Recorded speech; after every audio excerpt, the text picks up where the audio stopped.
Today we're looking at Feya's Swamp, a game by designers Helga and Anselm Ostertag and publisher Fractal Juegos, which sent me a review copy of this game, which I played twice, once each with 3 and 2 players. And that's enough to get an idea of the game, but it's not enough for a full review. So I'm going to talk about the game, give you an overview of how it plays, how it feels, the flow of things, but I'm not getting into too much of the nitty-gritty. I think that will give you an idea of how the game works, and I know a lot of people are looking forward to it since Helga Ostertag is co-designer of Terra Mystica and Gaia Project, 2 well-loved games. And Feya's Swamp is actually a re-implementation or reimagining of a 2005 game from the Ostertags called Feya. It has similar elements, but this game has been updated greatly and is essentially a new game at this point because I don't even know how many people are familiar with Feya in today's gaming world. It existed, had fans, but it was not a huge seller and came out, had 2 editions, and that was that. But Feya's Market is debuting at Spiel Lesson 25. Lots of people are looking forward to it for the aforementioned reasons, and let's look at it. Here is the game board for Feya's Swamp, or at least the 3 and 4 player version of the game board, 2 players on the other side. We'll get to that later. You have the swamp area that starts with a number of spirit tiles pre-printed on it. You have 10 spirit tiles that are separate. You reveal 2 at random and place them on the matching numbers. And that provides a little variability during setup.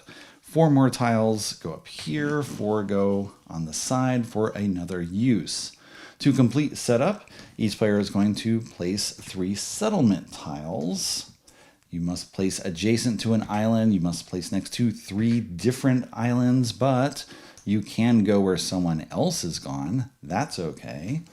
You place based on wherever you think you have valuable regions to build, or where you don't have competition, or where you want to be close to temples.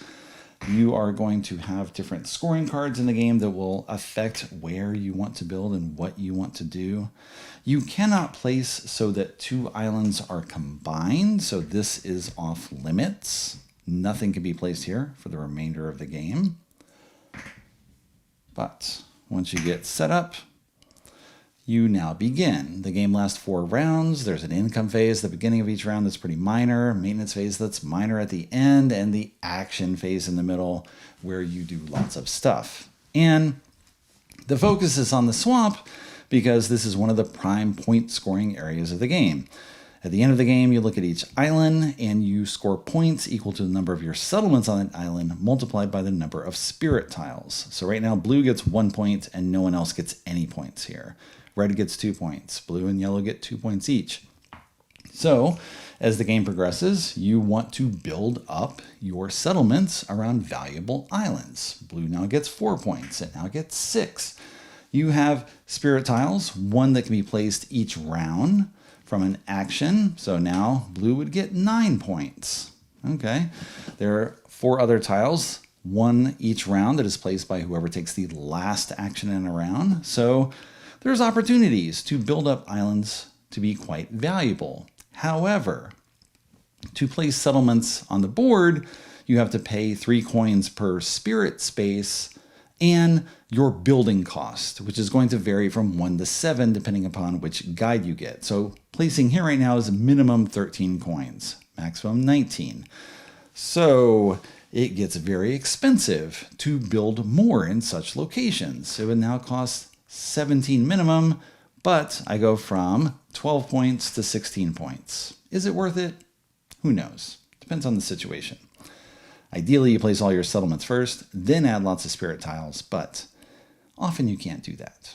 So that's the gist of the games. You're going to build this up over time with settlements, with spirit tiles, and score points for that. You have 2 ships that start on 2 of your 3 starting tiles. I just left those off previously because we don't need to get into them. You are going to move them when you take a building action, and then you can build adjacent to them. So if you move here, build a red. All right, move here, build a red. Must be adjacent to an island. If you can't build, you can't move. That's one of the big sticking points of the game. Now, it costs a lot of money to do this, and you are going to get money by trading fish. You start with 3 fish, but you will definitely want more fish. So you take a fishing action, you can move on to whatever fish are available in the current round. That's randomly determined. You see what's available for the entire game in each round. If blue and pink are available, you can sail onto a blue and pink. And for each worm that you have on your player board, you will get 1 fish. So 1, 2. If I have only 1 worm available, which seems so little, so meager. 2 fish, that's it. You'll get more. You can get a 3rd ship. You can get more worms. If you go here, you get 1 bonus fish. There's other ways to get worms as well. So you can get more.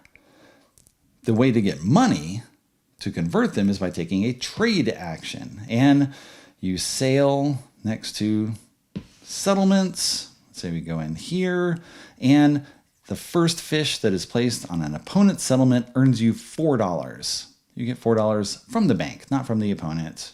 Money magically appears courtesy of the bank. $4, $4, $4, and nothing. You don't get money by trading with yourself. That's a governmental trick that does not work in this game. You will get points for this, but not now. Now, if you place a 2nd fish, you get only $3. A 3rd fish, you get $2. And you can't place more than 3 fish because they're satisfied with 3 fish. They're very light eaters. But you can do that and you get money. And now you've got money to spend on settlements. And that's the core of the game. Most of the actions, I would say, fishing, trading, building settlements. You have some other things. You got this action up here. It's a lone action, gets you 5 points, and you place a spirit tile. There's only 1 of those available each round. You're going to place the island totem wherever you place that tile. Okay. You have a celebrate action, and what that does is you get points based on the number of settlement tiles that have fish. So in this situation, don't have much available. You pick this island. There are 2 settlements that have fish. You get 2 points. Doesn't matter what color the settlements are, what color you are. You get 2 points because there's 2 fish. And then green will get 1 point because there's 1 fish on here. Yellow gets 3 points because there's 3 fish. So you got money, but yellow got points.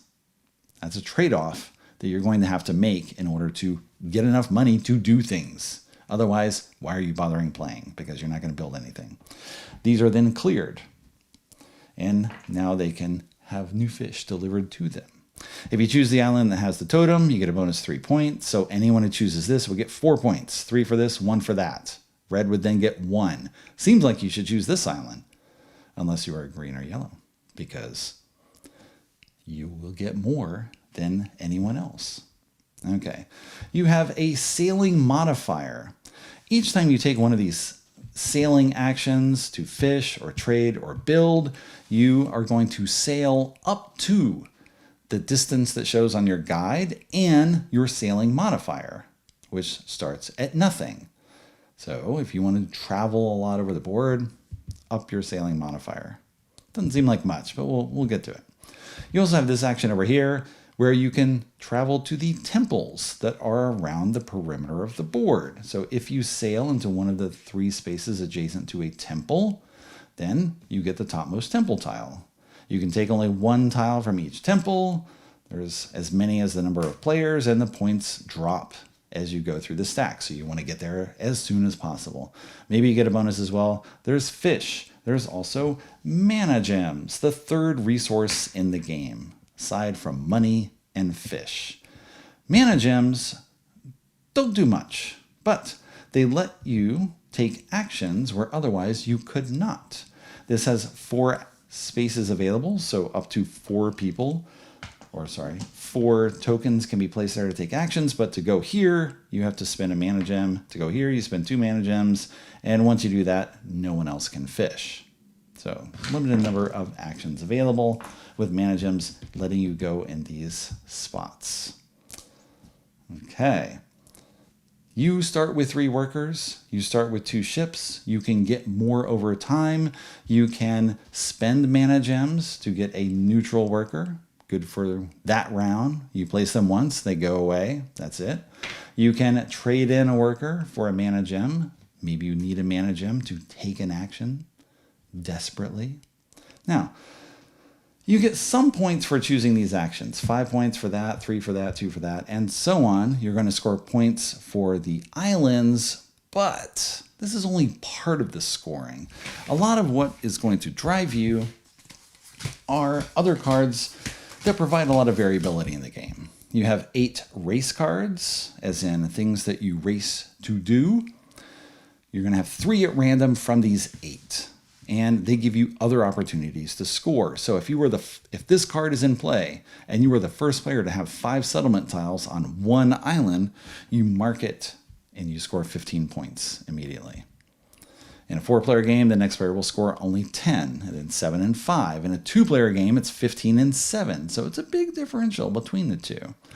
You can race to be the first player with 3 settlement tiles on each of 3 islands, 2 on each of 5 islands, have 1 settlement on all the islands on the board. You can trade and make 30 money in 1 action. Do that, you get to mark this one. Get your sailing modifier up to 4, cover that. You collect 7 fish in 1 fishing action, get that. Get your 2 other workers, and there you go. So these will really affect what you're doing in the game because you are trying to score these faster than other players. Very straightforward. Now, in addition to that, you have scorecards. There are 6 scorecards. You're going to have 2 in play each game, and they give you an additional way to score at game's end. So this one, you look at the largest island or islands, and you score 4 points for each of your settlements on it. So try to be on that big island. Build up that island, hope no one else overtakes you. Or at least maybe you're in 2 islands that end up exactly the same number of tiles. Seems like they both score. Here, 4 points per settlement on the smallest island. And again, ties are friendly. So you can have lots of tiny islands with maybe just you on it. You get lots of points.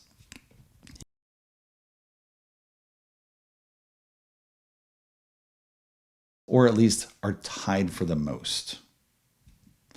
Here, 5 points per island where you have only 1 tile. You get 5 points per temple space that you occupy with one of your settlements. You can build into a temple space here, and someone else can build here, but you can't block it completely. Players must have access to that temple. You can make it difficult for them to get to.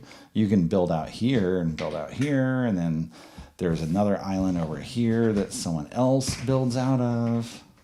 Right? You can make it super difficult. You get the idea. Oh, you can't combine those 2, but there we go. We're going to pinch it and put it all on the side there. Okay, now you're going to have to wind your way to get to that temple. If I get there first, then I can block it for everyone else. Yay for me, because people probably just won't go there. I'll get those points. Maybe I get points for this. There's other ways you can get points as well. So that sounds good. You got this one.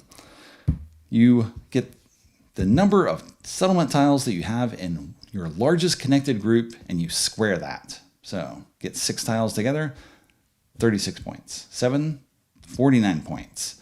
It's a huge number of points that you can get. I came up in our first game, and immediately it was just like, all right, you get points for being on the biggest. You get points for having a lot of spirit tiles, and I want lots of these. I get it all together. Do that. Very straightforward. This would be less straightforward. I get 5 points per island where I have only 1 tile. But then how many spirit tiles are there? Am I just getting 1 point for each, and then that's 6 points? What's the average on that? And you can math all that out if you want, but I'm not going to. Now, at the start of each round, you are going to take a guide card. You have one that you draft when you begin play. The guide cards are numbered 1 to 10. and that determines the turn order for the round. So if you pick first and you pick number 4, maybe you're going to be first in the round, maybe you're going to be fourth. If you want to guarantee first, take the 1. Guarantee last, take the 10. There's a reason you want to be last, because then you can get a spirit tile. First can give you this one. Maybe you'll have other plans though and won't take this immediately. Now, each guide has a sailing number, sailing value from 5 down to 1. It has a building cost value from 7 down to 1. So this lets you build very cheaply, but you're only moving 1 space with each sail that you make. So you're going to be building roughly in the same area. You'll be very constrained in how you build. Up here, you can sail a lot, reach fish easily, reach places to trade, but it's super expensive to build. So the guide that you pick is going to affect that, and it has a special power here. The sun shows income. So here you get to advance your sailing modifier, you get 2 neutral workers, you get 8 money, you get 2 mana gems. Here you get a blocking token that you use to put on a space and no one else can take that space. And when you want, you can decide, now I'm taking that. Or you can just let no one take it if you want, but you probably want to take it yourself. You can get a worm that adds to your fishing each round. You can get this, which gives you a building space that only you can use. Building is one of the popular actions because you are trying to get more tiles out, and there's other reasons to build as well. So this guarantees that you can build. Or if you go here, well, now you can build twice, right? Or you can build without paying the mana gems. You have 3 cards that let you score points, and they score points during the maintenance phase at the end of the round. This one you get 3 points per temple tile that you visited. So the beginning of the game, possibly not worth much. Or maybe you pick that in particular and you set up your settlements with your ships nearby, and you're going to get temples, and you're going to sail again and get other temples. Maybe you can do that. Get that done. Score lots of points. This one, well, we'll get to that in a moment. This one, you get 3 points per island where you have a majority of tiles or are tied for the majority. I actually took that in my first game with 3 players. I set myself up. All right, I had 3 tiles where no one else was in the 3-player game. I built others. I had 5 islands where I had the majority. I got 15 points off this, which is great. And then I just moved on because you have a guide. At the end of each round, you hand in your guide and you must draft another one. Guides that aren't chosen in the round get a fish on them, so you get a little bonus, Puerto Rico style. 1 little fish. Okay, well, that's some money. 2 to 4 money, depending upon where you end up trading it. This last one is this celebrate action here, which I described. You also get 3 bonus points. Okay, so 3 things that give you points. Other things that give you other benefits that ideally you're going to transfer into points. Now, how do you build? Well, each player has a player board that is going to start with 20 settlement tiles. All of these spaces are filled, and I am not going to fill them all now, but you can get a sense of what they're like. And this one starts with a ship. This also has a ship, and this does as well down here. So you are initially going to place the 3 tiles on the dark background. So you will start with these 2 ships, and you will start with 1 worm, because when you place a tile, you unlock that power. Now I have a worm, I fish, number of fish I collect multiplied by worms, that's what I get. If I build this one, now I've got 2 worms, double the fishing power. Get up here, 3 worms. Okay, maybe I take the guide as well, 4 worms. Sounds good. Or I build out here and I get a 3rd ship. So each time I essentially get 50% more with whatever shipping action I take, or at least I have 1 more thing to do. So it's sort of 50% more. I can unlock here and get 2 more workers, which gives me additional actions. Okay, at worst, I can hand in a worker and get a mana gem, if nothing else. But there's 24 action spaces available in a 4-player game. If you each have 5 workers, that's only 20, so you get to use them somewhere. Open this, you get more mana gem income, because once you place this, you'll have 1 mana gem gem income at the start of each round. You can get another, you can get another. You can advance your sale, you can get sale modification here. So you up your sale as income. You can get a celebrate action with 3 points income. That ends these 3 tracks. As you're building, you're going to choose one of the 4 tracks and place the leftmost tile. And you can jump around. First, I'm going to get extra workers. Then I'll get worms. Then I'll open this ship. Your choice. This one, 20 income, which seems huge. But the game lasts 4 rounds. So how quickly can you build out these 4 tiles and make use of this? Haven't had someone really try to get this fast yet in the 2 games I played. Curious to see how that works, because then you would probably have to fish and trade much less often if you got 20 bucks, depending upon the guides that you take. Here, as you advance your sale modifier, you get points. 1, 2, 3, up to 10. You can get 39 points by advancing this all the way across the board, which is a decent chunk of points, in addition to increasing your sailing power from +1 to +5. So help you get farther, fish farther, trade farther, build farther, reach those temples. This seems like nothing, but you do score each time you advance this. And if this race card is out where you get points for hitting +4 first, maybe you just want to focus on that. Your goal is to get the most points, not to be the coolest kid with all the great settlements here and all the spirit tiles. So if this gets you the points, maybe that's what you do. Now, on the back of each player board, so each player board is identical, but on the back, they have different powers. So maybe after you're familiar with the game, you're going to tweak things by getting the advanced side of the board, or the asymmetric side of the board, however you want to think of it, the side with the lily pad.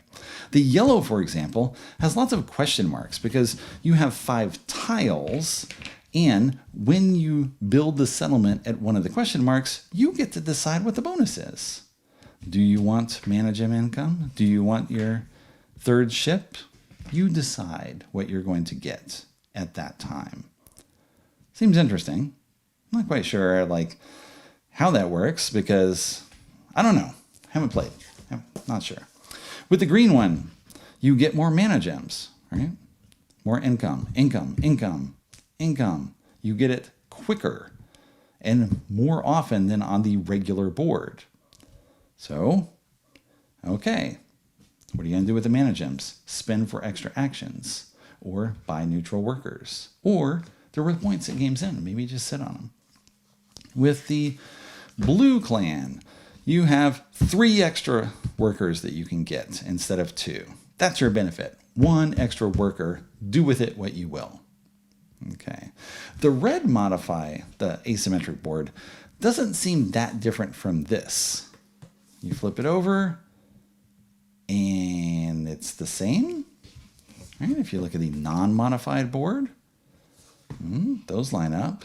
Oh, you get fishing. You get the sailing modifier 1 space earlier, but otherwise it's the same. The big difference is that the red one still has the worm on the first spot here. All the other ones don't have the worm until this spot. So you'll fish more sooner. You'll sail more sooner. That's your specialization as a frog. Okay. So you're going to look at those boards, build things, and you're going to build based on what you want to get. And you have this round board as well. You've got 6 fishing cards at the start of play. Turn those up. That's what can be fished in round 1, round 2, round 3, round 4. So you see ahead of time. You can decide where to build your initial settlements, where to grow based on all of this. In addition, you turn over as many bonus tiles as the number of players. So there's 5 number 1 bonus tiles. Turn over 4 of them in a 4-player game. When you exit the round, when you decide to pass, you choose one of these bonuses. And you keep it until you decide to use it later in the game. There's round 2 bonuses, round 3 bonuses. Flip that around. Let's put this one out. Round 4 is just points because you're done at the game at that point. Okay, so this gives you a discount or a modifier on an action. You can build for 3 less. You can add a worm. More worms. You can sail farther. Okay. Round 2, you get an action that you can spend when you want without using a worker up here. So I can trade, I can celebrate, I can fish, I can build. Okay, I'm going to draft one of those. The later you drop out of the round, the fewer choices you have. But if you're the last one to drop out in the round, then you get a spirit tile that is placed at the bottom of the board here. So maybe you want to wait. To wait, you're going to have more workers, spending mana gems on them or unlocking them, or just going later in the turn order so that you can outlast everyone else. Here you've got a trade tool that you can use once. I can trade 6 money for 2 gems, or 1 gem for a worker, 4 gems for a worker, 2 gems for fish. Okay. Here you just get points. Take the high number, right? Okay. You've got the 2 scorecards that come out. They're going to be here. So you see those at the beginning of the game. Here's you scoring for spirit tiles times settlements, mystery value. These are mystery values. And then you get some points for stuff that's left over. 1 point per fish that you still have on tiles. 1 point for leftover mana gem, 1 point for 10 money. So this is like, in theory, you should have used all this. You should have used your mana gems and your money to do stuff. You didn't. Here's a few points in compensation.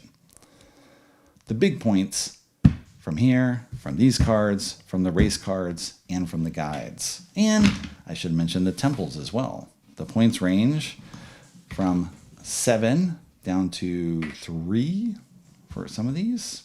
I think 2 even for some of them. So pick up 5 early temple tiles, and that's going to be roughly 30 points on its own. So points abound in this game. You're going to get them from many locations. Now, the gist of the game, again, is building up the board. You're trying to unlock everything so that you can increase your powers, increase your workers, get a plan based on whatever seems right to you at the time, based on the race cards, the guides, and scorecards that are out there, and what your opponents are doing, because they're going to be building as well, trying to block areas off so you can't build, and they can add more spirit tiles and more settlement tiles and get rich off some island that they've sort of barricaded everyone else from building into. You can build in there as well, maybe, but you got to get the money to do so. Okay, that's the gist of the game. And the 2-player board, roughly the same, but you can see the size of the swamp here. It's much smaller. So that way you have some tight competition. The temples are bumped up a bit, so you can reach things more easily. You have only 7 starting spirit tiles instead of 9. And there are as many action spaces as on the 3 and 4-player side, but they are expensive. Every one costs a mana gem after the first. Get points, and then you're spending money. Or gems, not money. So it's pretty tight up here in terms of taking actions. So then you worry about your mana gem supply, which then is going to affect what you're doing here. Maybe you want to open this up quickly to at least get a second one as income to allow you to take more actions, or get the workers that you can change for mana gems to take more actions. It's a tight game. Right? Lots of competition with what you're doing, trying to put everything together. Okay, hopefully that gives you a sense of what's going on. There is no hidden information. The variability of the game is going to come from the variability of the race cards, the scorecards, the spirit setup, the fish that come out. This seems pretty minor, the fish variability, the spirit tile variability. How different is the game if you have spirit tiles here and here versus here and here? I don't know. Doesn't seem like a lot. If you have something like this, that could definitely change things because you've got a choke point, choke point, choke point all here. So again, this is going to be pretty small, maybe, unless you build out this way. Block people out. And I should mention as well with the guides, you're going to use only 7 of the 10 guides in a game. So you shuffle up, reveal 3. Can't shuffle 10 cards right now. So those 3 are out. Right? No extra building space, no neutral workers. We had this in our first game, the 3-player game. Someone took it every time. So again, at the end of the round, you hand in your guide, you choose a guide that you don't have. If you want this, you have to outlast the other person, and now it's available, and you can get it when you step out and draft this one. So you're going to have only 7 available. And that's going to change what you're doing as well, because certain actions just might not be there. I scored a lot of points in my first game with this. Second game wasn't there. So had to think about other stuff. Do other things. Now this is available. It's going to make a difference. There is an overview of Feya Swamp, which again, I've played only twice so far. So rough impressions. Don't take any strategy advice from me. I mean, I've probably played twice more than you have, but that still doesn't give you a lot of advice. That first game is really important though for figuring out what to do, because you're trying to plan something. You're like, I want to build up this island. How am I going to do it? And it's a spirit tile here and settlement there, but I need the money there. And you're kind of working backwards from what you're trying to achieve to see how many actions you need to make that happen. And which guide do you have to allow you to sail certain distances? And maybe I stop for a temple on the way because I happen to be within range of 2 or 3, so I get those at once. Does that disrupt my plan, or does it work?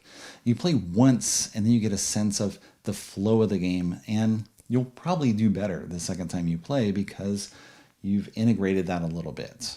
I got a sense for how much I'm going to need and how I can get that, where I'm going to go, what other people are going to do, and so on. It was helpful to play once and then play again immediately. And I'd played a third time, but I have promised to send this game to Candace Harris, my BGG News partner, who wanted to try it for herself and preview it ahead of Spiel Lesson 25. So it's off to Candace and no more from me. Maybe you'll give it a look. If you got any questions, you can ask in the comments. I can answer them as best I can. I think it gives you a sense of the game. I didn't go through exact details of every action, the flow of everything. I don't think you need that. I think you need just the general gist of the game, at least, to get an overview of how it works, how it feels, and whether it might be something that's good for you, that fits your taste. Whether you like that idea of just crunching down and making plans for how to do things and hope other people don't get in the way, or you just sort of box them out if you can with your building so that you can do what you want. Probably not going to get to do everything, because you just don't have enough time. There's always more that you want to do. We built in our games, I think, 12 to 15 settlement tiles. You're not going to do everything, unless we're not good, which is very possible. Maybe you can make that happen. You pick the 9 or 10 guide every time and spend only 1 per building. Maybe you can do it. Report back. Let us know.